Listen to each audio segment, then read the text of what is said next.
Историята на живота ще разкажа, преди да купя бентито и къщата на плажа.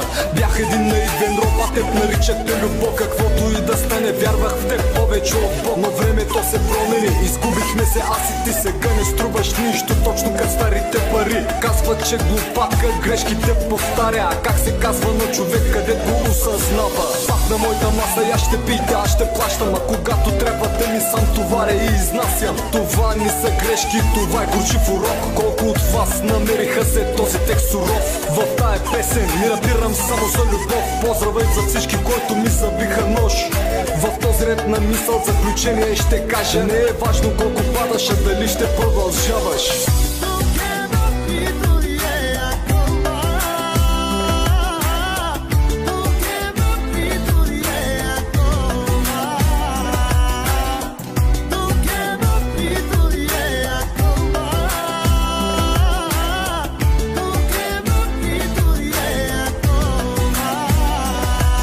Ще плачеш ти така, ще се разкарваш ти сама, че си изгрешила, ще покаже любовта. Твоята целувка още ми горчи, горчи, горчи, но лъжа твоите очи. Знай за теб от нея, но няма как да стане. Ръката ти мила, нека друг да хване.